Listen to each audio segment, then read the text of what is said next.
Salam sejahtera dalam kasih Kristus.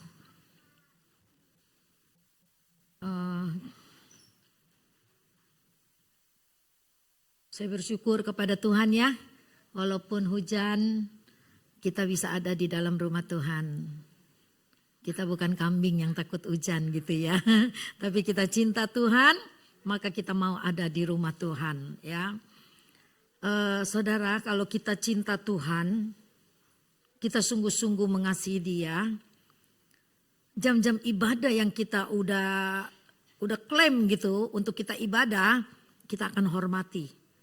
Kita menghormati keputusan kita sendiri untuk kita beribadah kepada Tuhan. Ini malam ini ada dua judul sebetulnya yang saya bawa. Ntar saya lihat waktunya keburu apa enggak. Yang satu adalah, yang pertama adalah doa adalah tembok dan benteng yang kuat bagi gereja. Gambarnya tolong ditampilin deh. Ya. Ketika orang berdoa, mengangkat tangan sungguh-sungguh seperti ini. Martin Luther bilang, prayer is a strong wall. Tembok yang kuat dan fortress of the church. Jadi benteng bagi gereja. Jadi kalau dibilang gereja itu adalah kita, maka ketika kita berdoa, kita sedang membuat benteng di dalam kehidupan kita. Nah, ini banyak orang yang gak menyadari itu. Malas berdoa, gak ada waktu untuk berdoa, asal-asalan berdoa. Padahal doa yang sungguh itu adalah seperti tembok yang kuat, benteng yang membentengi hidup kita. Awalnya saya bisa suka berdoa juga begitu.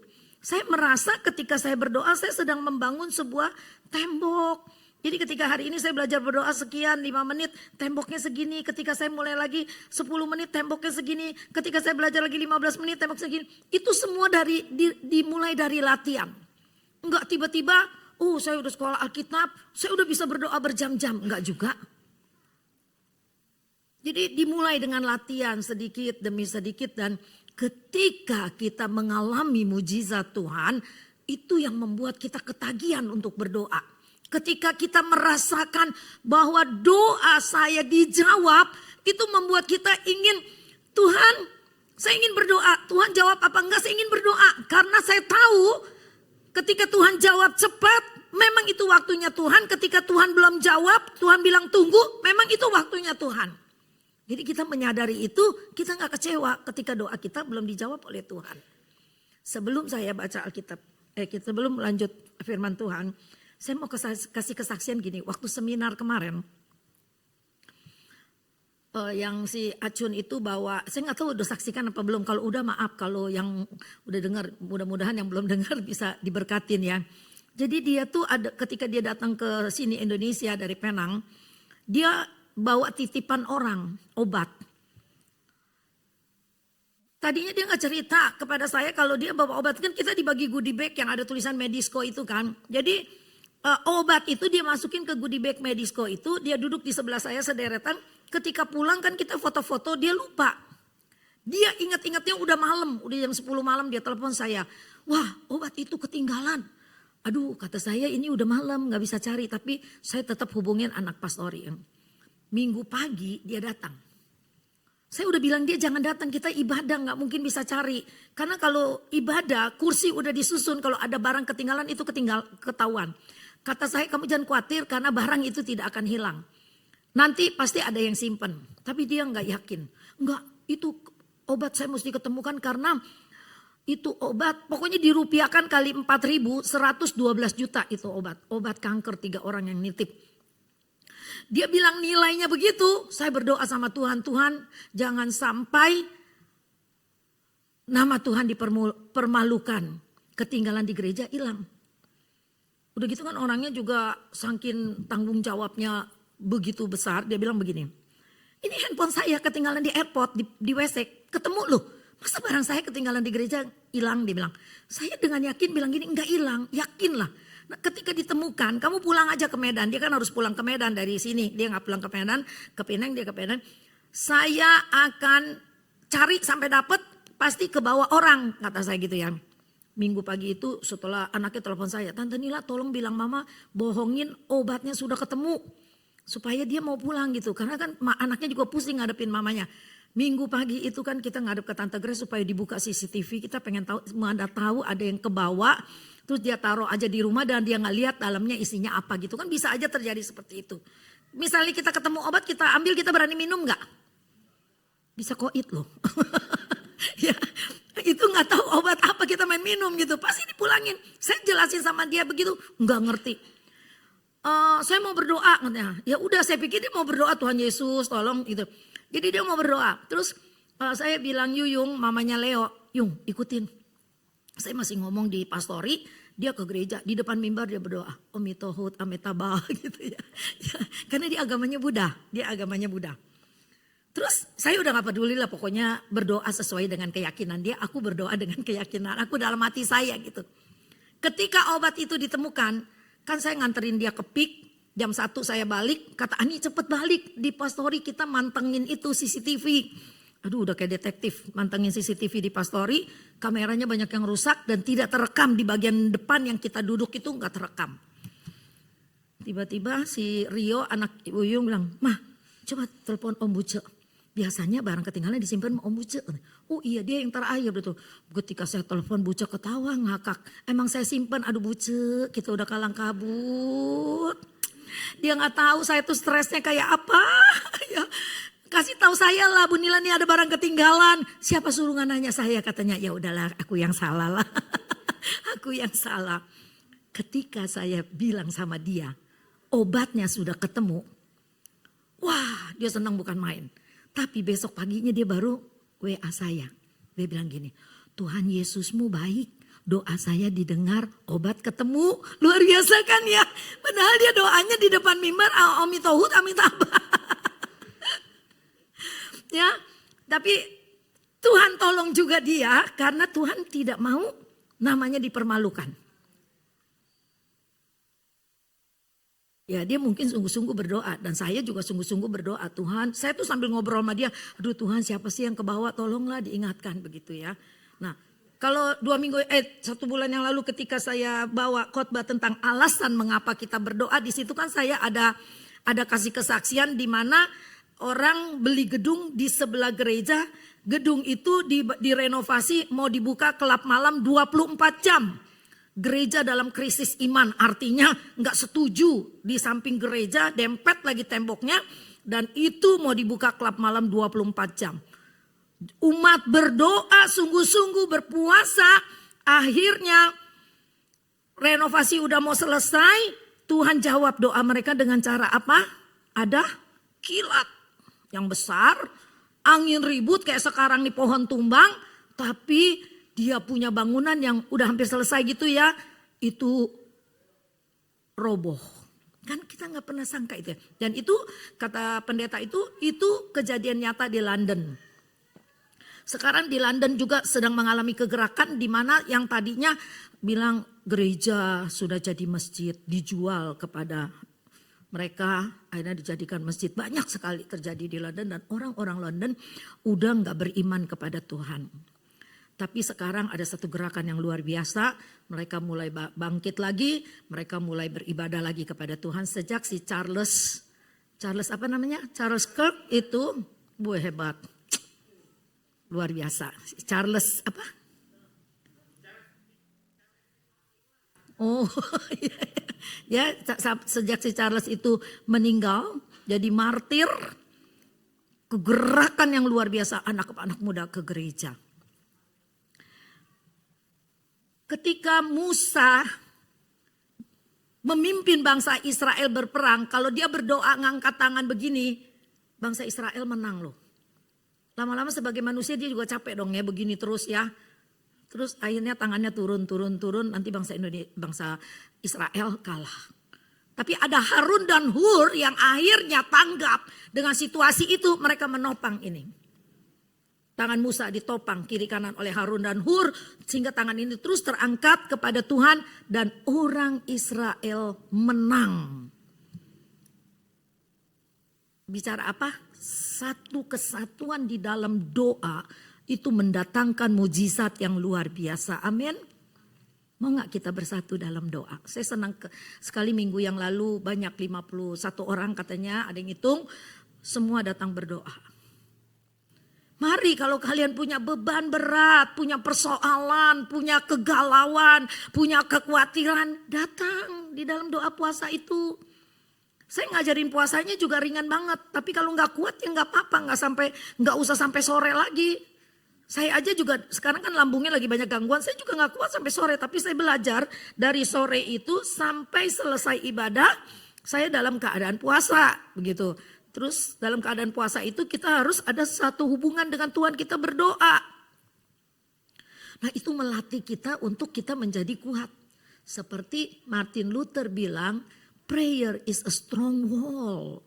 Tembok yang kuat. Nah sekarang kita mau lihat. Sebentar ya.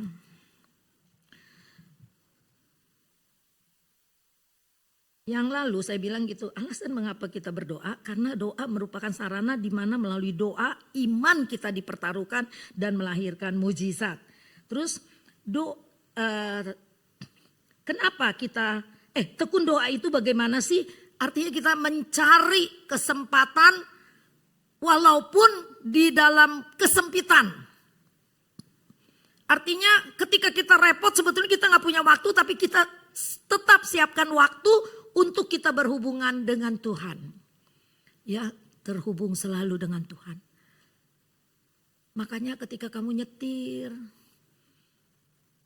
belajar terhubung dengan Tuhan. Ketika kita mau tidur di bawah alam sadar kita, ketika kita terhubung kepada Tuhan nyanyi atau kamu ingat ayat, begitu bangun tidur, Tuhan kasih nyanyian di dalam hati kita. Terus saya ulang-ulang ini kenapa biar terdoktrin di hatimu. Karena saya sudah lakukan itu bertahun-tahun. Kalau mau tidur saya bilang, aduh saya udah berdoa padahal. Tapi ketika saya merem, misalnya peluk kuling, Tuhan saya milikmu. Saya mau melayanimu, karena saya memang terpanggil melayani. Saya mau melayanimu, urapi saya. Terus saya bilang gini aja, haleluya, haleluya. Sampai gak ada amin, karena saya udah ketiduran. Tapi sebelumnya saya udah berdoa dulu. Karena apa? Saya mau dibawa alam sadar saya itu antara ngantuk dan tidak. Saya itu terhubung terus dengan Tuhan. Bangun tidur itu pasti ada nyanyian yang Tuhan kasih. Nyanyiannya bukan sama yang saya mau. Enggak, saya gak tahu tiba-tiba bisa. Ku perlu Tuhan. Bisa nangis loh saya loh. Benar Tuhan, saya perlu Tuhan. Apalagi kalau lagi nyetir tadi pagi ya nyetir ya. Saya kan memang gak, kalau di dalam kota gini apa di luar kota ya tetap gak ngebut gitu ya. Saya jalan agak pelan dikit dari jembatan Cikokol ke Kebonjati. Ini bukan Babakan ya, Kebonjati sana ya. Udah lewatin jembatan. Saya kan pelan-pelan takut kan kiri kanan dan agak padat. Ada orang di belakang saya naik Avanza lama itu. Dia gak sabar. Dia udah tintin saya tapi kan di depan banyak mobil. Saya takut. Jadi dia tintin saya tenang aja. Dia motong saya kamu tahu. Dia motong saya begini. Sambil dia tintin, dia marah, dia potong saya begini. Nah ketika dia begini, ini truk datang dari sini. Aduh saya jantungnya mau copot. Berarti kalau tadi truk itu cepat gak bisa ngerem, dia ketabrak. Ketabrak itu truk, bukan oleh saya. Karena saya jalannya pelan banget gitu. Jadi dia marah karena saya kepelanan gitu. Aduh dia begitu, aduh Tuhan Yesus kata saya. Betapa perlunya doa ya untuk perlindungan kita. Nah nanti saya mau sambung dengan Ebenezer. Sampai di sini Tuhan sudah menolong kita. Tapi kita lihat dulu ini tentang doa. Nah kita juga mesti belajar doa pembukaan. Kalau Anda sering dipanggil doa pembukaan, doa apa lagi? Oh doa pelayan. Doa pelayan jangan panjang lebar gitu ya. Jadi khusus untuk Tuhan urapi pelayananmu, berkati pelayananmu, satukan hati kami dalam melayani gitu loh. Jangan doa kayak syafaat, yang sakit Tuhan sembuhkan, jangan. Itu nanti ada bagiannya lagi di sini. Doa pembukaan. Nah doa pembukaan itu kita bolehlah doa semua, tapi tetap bukan doa syafaat. Setelah itu pimpin pujian, gak usah banyak berkata-kata, tapi terus bawa umat menyanyi terus dengan urapan Roh Kudus. Kita nanti terbakar sendiri loh. Kenapa saya suka nggak suka kalau dalam pujian banyak berkata-kata terus menerangkan ini begini. Kenapa? Karena pujian itu sendiri sudah menerangkan. Ketika kita bicara saya kayak kemarin doa dikatakan saya cinta Tuhan Yesus. Itu pernyataan cinta kita kepada Tuhan. Sebuah pernyataan juga bisa merupakan doa. Ya, makanya doa itu mengapa kita perlu berdoa? Sebab doa bisa kita sedang memproklamirkan cinta kita kepada alam roh. Tentang cinta kita, tentang iman kita, tentang keyakinan kita kepada Tuhan. Itu doa. Terus dengan kita berdoa kita juga mengingatkan Tuhan. Tuhan berjanji. Tapi kalau Tuhan belum jawab doa saya gak apa-apa. Kita ngobrol kayak sama Tuhan gitu, enak banget gitu ya. Terus dengan berdoa kita menguatkan jiwa kita sendiri tahu. Ya, dengan kita berdoa kita menguatkan jiwa kita sendiri. Ya Tuhan. Kadang-kadang Tuhan kasih pengertian begini. Kasihlah Tuhan Allahmu misalnya dengan segenap hatimu, dengan segenap jiwamu, dengan segenap kekuatanmu. Terus hukum yang kedua dikatakan kasihlah sesamamu manusia seperti dirimu sendiri. Itu nanti bisa berdialog dengan Tuhan seperti ini. Iya Tuhan. Tapi seringkali kita itu enggak mempercayai firman Tuhan. Bagaimana kita enggak mempercayai firman Tuhan? Pada waktu kita bilang, ya Tuhan saya cinta engkau, saya mengasihimu, saya percaya kepada firman-Mu. Tapi engkau gak bisa mengasihi temanmu. Dia berbuat salah engkau benci. Dia berbuat salah engkau sebarin kemana-mana. Dia berbuat salah engkau tidak memaafkan dia. Terus kita nyanyi, saya cinta Tuhan Yesus berurai air mata. Sesungguhnya kita tidak mempercayai firman. Ketika kita mempercayai firman, ketika kita bilang saya cinta Tuhan, maka saya akan cinta orang-orang yang membenci saya. Mungkin kita gak bisa akrab, tapi kita bukan musuh dia.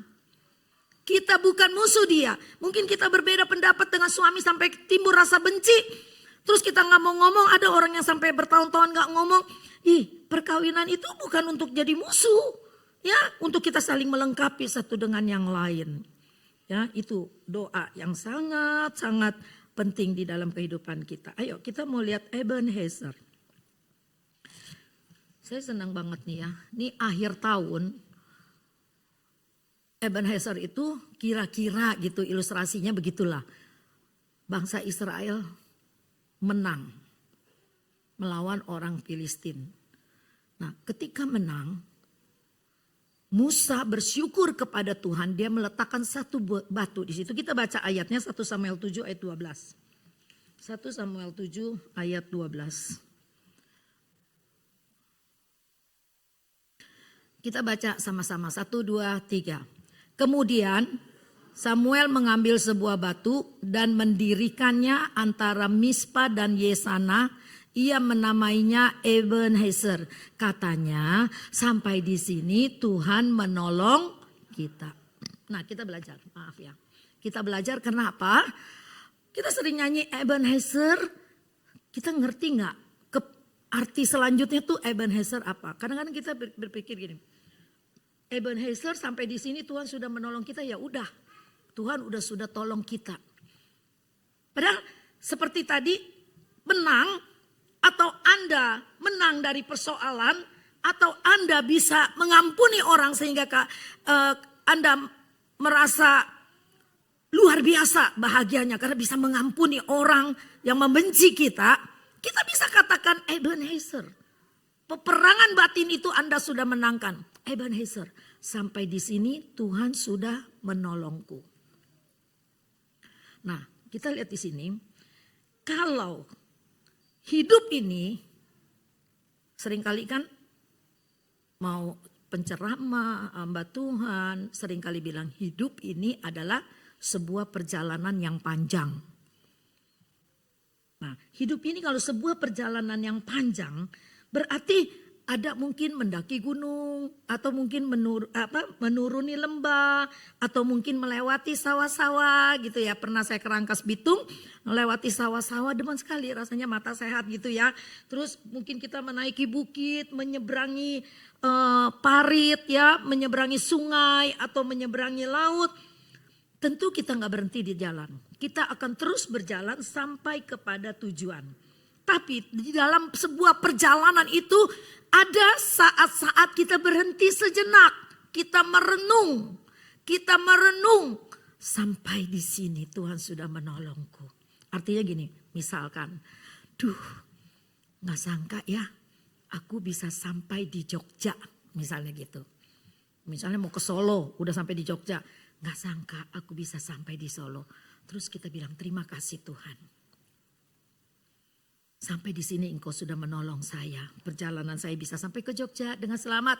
Dan kami akan melanjutkan lagi ke Solo. Stop sebentar, saya mau bersaksi begini.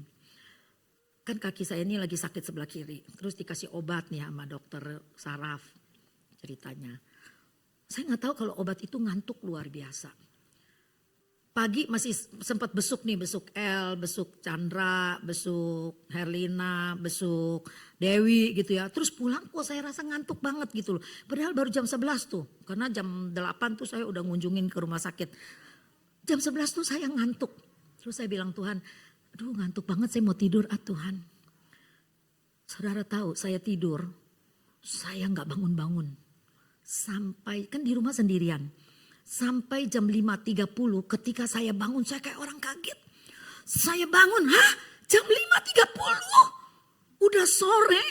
Saya kaget.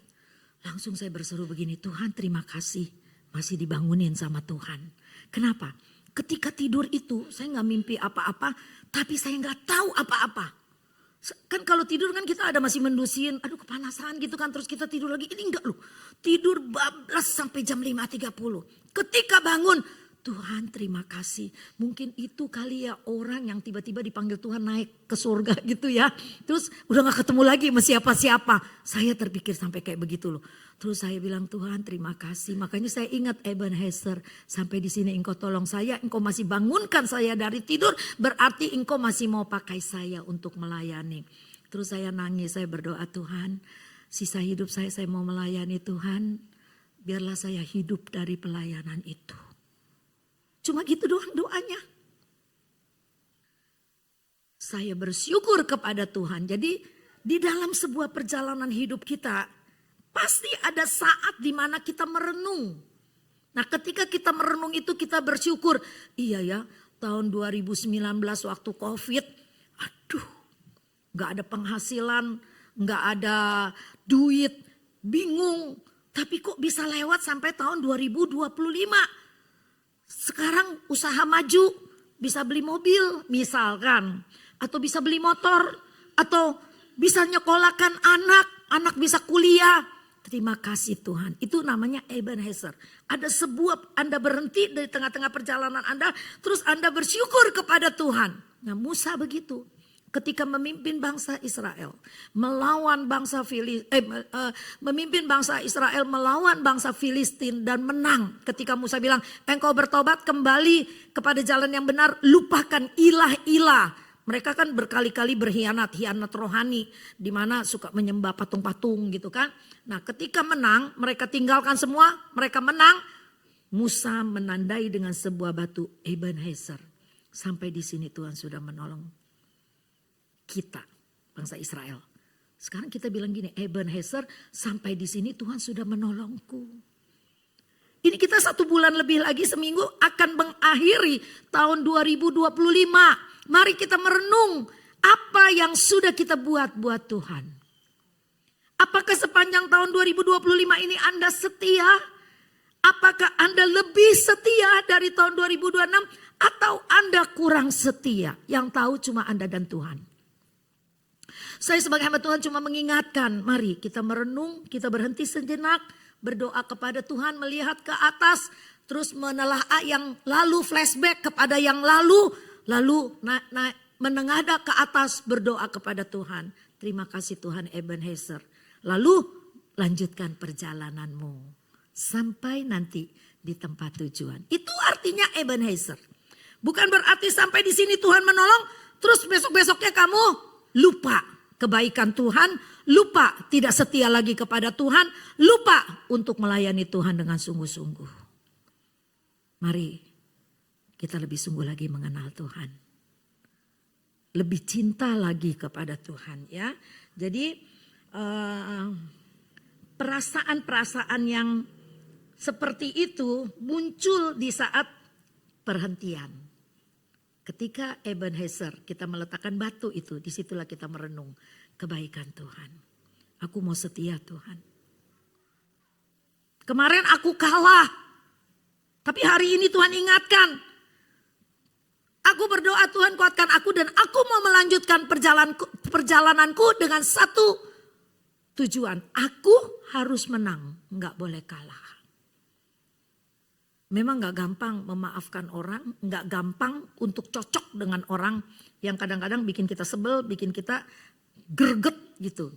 Tapi kalau orang itu ada di tengah-tengah kita, bukan berarti kita singkirkan orang itu. Tapi kita belajar mengasihi dia, belajar sabar, menerima dia apa adanya. Ketika dia diterima apa adanya, lama-lama orang itu merasa nyaman berada di antara kita. Amin. Ya saya tahulah lemah jawabannya, emang gak gampang. Tapi kalau kita tahu firman Allah, kita mau lakukan yang gampang, yang susah itu akan menjadi gampang. Dan kita bisa mampu lakukannya gitu ya. Nah, perjalanan hidup bukan sekedar asal jalan, asal maju. Jadi perjalanan hidup kita itu perlu tujuan yang jelas dan motivasi yang kuat. Jelas dan kuat ya. Nah pada masa saat perhentian itulah kita melakukan 3 hal. Yang tadi saya bilang flashback ke belakang, menengok ke atas, berdoa kepada Tuhan, lanjutkan perjalananmu. Amin. Amin, puji Tuhan. Belum ngantuk kan? 20 menit lagi. Hidup ini memang tidak mudah ya. Enggak mudah. Namun kalau kita mau berserah kepada Tuhan, kita mau buka mata kita untuk mengaku perjalanan hidup itu sebetulnya sangat indah. Ada orang yang bersaksi begini, untung, saya ingat deh, gak usah orang lain deh, saya ingat waktu kesaksian Oloan tahun yang lalu ya, Oloan ya.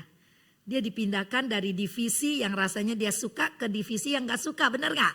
Ya, Oloan bersaksi seperti itu. Awalnya dia rasa gak nyaman.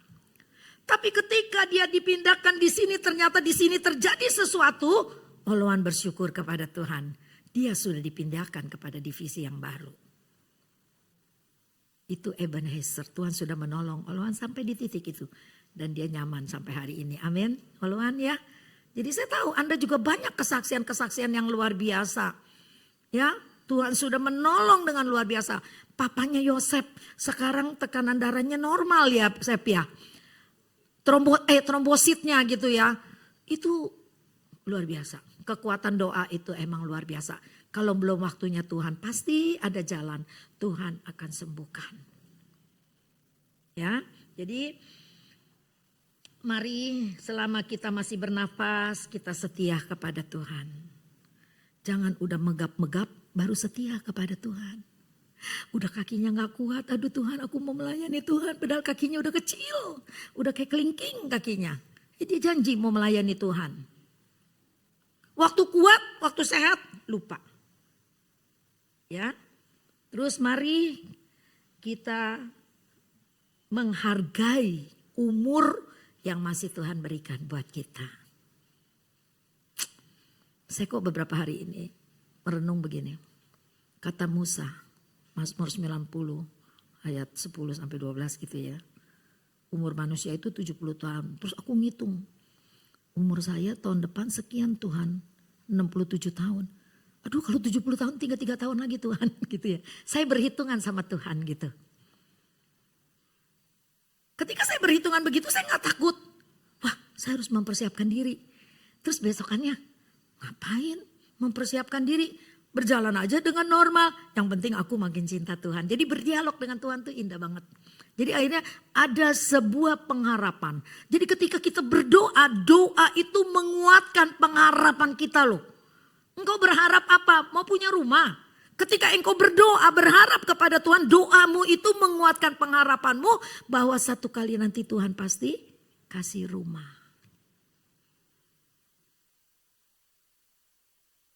Emang berjalan bersama Tuhan itu sepertinya gak masuk logika.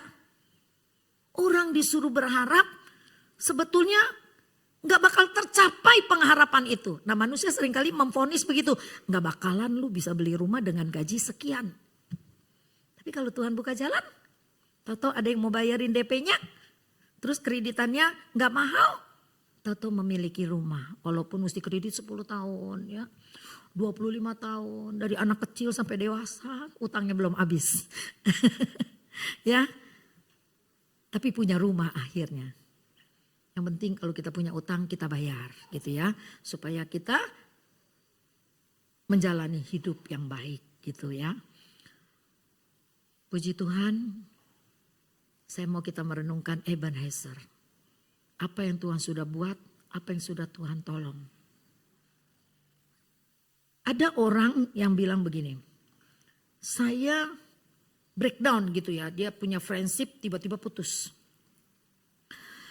Mula-mulanya dia sakit hati luar biasa. Dia tanya kepada Tuhan, aku tuh baik lu sama dia. Aku berusaha menolong dia, aku berusaha mengangkat dia. Kenapa dia begitu? Tapi akhirnya ketika 1 tahun gitu kalinya, kayaknya dia berpikir, dia bersyukur, dia bilang begini, memang harus breakdown. Kalau enggak, aku ketipu banyak banget. Nah kadang-kadang di awal kita belum mengerti ya. Kenapa Tuhan izinkan terjadi sesuatu dalam hidup kita. Ternyata setelah kita merenung, tahun depan kita mengerti, oh iya memang itu yang terbaik buat Tuhan. Itu waktunya Tuhan, terbaik buat aku. Daud ketika anaknya dari Betseba yang pertama itu sakit. Dia berpuasa, dia berkabung, dia gak makan, dia nangis, dia berdoa menyembah sama Tuhan. Tuhan gak jawab. Anaknya malah mati. Nah ketika anaknya mati malah dia buka baju perkabungannya. Dia ambil air, dia mandi. Semua orang pegawainya kaget. Loh kok anakmu mati, kayaknya kamu bersuka cita. Karena dia tahu itu kedaulatan Allah. Itu yang terbaik. Akhirnya lahirlah Salomo yang menjadi raja. Karena itu kan waktu dia hamil yang pertama kan memang hasil perzinahannya ya. Dengan Betseba anak itu mati. Dia bisa terima keadaan itu karena dia tahu Tuhan yang berdaulat. Nah ketika sesuatu diambil dari hidup kita. Mungkin bukan anak kita. Mungkin suami seperti suami saya. Saya gak mau nangis berlarut-larut, kenapa? Karena saya tahu di akhir hidupnya dia yakin, dia setia sama Tuhan. Itu membuat saya tidak perlu menangis berlarut-larut karena saya tahu kemana dia pergi. Kecuali kalau dia akhir hidupnya, dia sedang murtad, dia sedang tidak setia sama Tuhan, dia sedang menghujat Tuhan. Saya harus nangis berbulan-bulan. Kemana itu nanti dia pergi. Kayak maminya Agus. Saya hampir tiap 2 bulan sekali kan besuk karena dia orang tua ya. Hatinya terhubung kepada Tuhan. Selalu ada nyanyian. Saya ajak nyanyi apa aja dia hafal. Lagu-lagu baru yang panjang pun dia hafal. Hatinya selalu terhubung kepada Tuhan. Nah kita dari muda ya. Kita olah hidup rohani kita. Dari sekarang nih setia nih sama Tuhan. Terhubung sama Tuhan. Ketika kita tua, kita kan akan menjadi tua. Kita gak mungkin muda terus kan. Jangan sampai udah tua dikunjungin sama cucunya Tante Nila. Oma kenapa gak ke gereja? Oma kita nyanyi ini yuk. Di dalam dunia ada 2 jalan. Duh Oma udah lupa. Jadi Oma mau nyanyi apa? Terserah Oma udah gak ingat apa-apa. Jangan sampai seperti itu ya. Nenek-nenek banyak yang seperti itu. Diajak nyanyi udah gak tahu nyanyi apa. Udah terserah deh nyanyi apa aja. Tapi ada oma yang umur 92 tahun, omaan. Kalau kita datang dia selalu gini, oma mau nyanyi apa? Ku perlu Tuhan. Jadi lagu itu terpatri di hati dia. Nah, kenapa itu bisa terjadi? Karena dari muda sampai tua hatinya penuh nyanyian, ya. Hatiku penuh nyanyian. Jadi jangan sembarangan nyanyi. Jadilah pelakor. Jangan. Aku masih seperti yang dulu, jangan. Udah berubah hidupku, ya. Jadi makanya nanti kalau tua kita menjadi orang tua yang manis budi, yang selalu terhubung kepada Tuhan, ya. Selalu Tuhan taruh begitu di hati saya. Ketika kita belajar firman Tuhan, kita sedang mempersiapkan sebuah perjalanan untuk masa tua kita. Sebuah perjalanan sampai nanti Tuhan panggil. Kita bisa seperti Rasul Paulus berkata, aku telah mengakhiri pertandingan yang baik. Aku telah mengakhiri. Itu kata-kata sangat menginspirasi sekali. Aku telah mengakhiri pertandingan yang baik. Siapa berani berkata begitu? Kita bisa berkata gitu loh kalau kita selama hidup kita setia kepada Tuhan. Amin, puji Tuhan, kita akan latihan nanti untuk Natal. Kita mari sama-sama berdiri ya. Kita nyanyi lagu Ebenezer.